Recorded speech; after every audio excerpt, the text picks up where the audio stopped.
जब रात का समय आता है और हवा में ठंडक छाई रहती है, उस घर की छतों से गूंथी हुई कहानी शुरू होती है। एक छोटे से गांव के इस घर में एक विशेष बात है। हर शीतकालीन रात्रि यहाँ कुछ अजीब घटनाएं होती हैं। गांव वाले कहते हैं कि रात के समय एक अदृश्य शक्ति इस घर में घूमती है और वह बच्चों की हंसी सुनती है। एक रात गांव का एक युवक ने निर्विघ्नता से इस घर में रात बिताने का निर्णय किया।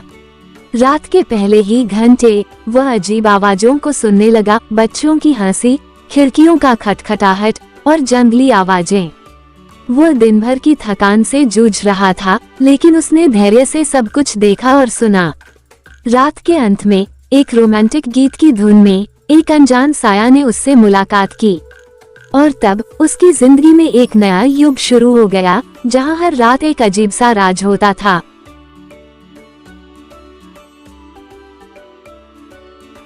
एक छोटे से गांव में जहां रातें चुपके से बोलती थीं, एक विशेष हवेली थी। उस हवेली की चरम सुंदरता के पीछे एक अंधेरा राज छिपा हुआ था। गांव वाले कहते थे कि वहां रात को अजीब सी आवाजें आती थीं और जो कोई भी उस हवेली में जाता वो कभी भी वापस नहीं आया। एक रात गांव का एक उत्साही युवक ने तौफीक बनाने का निर्णय किया। उसने एक पुरानी किताब से एक जादूगर से मिला हुआ ताबीज हासिल किया और हवेली की ओर बढ़ा। हवेली के अंदर जब उसने ताबीज का जादू चलाया, वहां अचानक सभी रूखे खड़े हो गए और अंधकार में चमकती हुई आंखों वाली एक रूह उससे मिली। रूह ने उससे कहा, तू मेरे साथ है, इसलिए मैं तुझे अब की बार जाने दूंगी नहीं।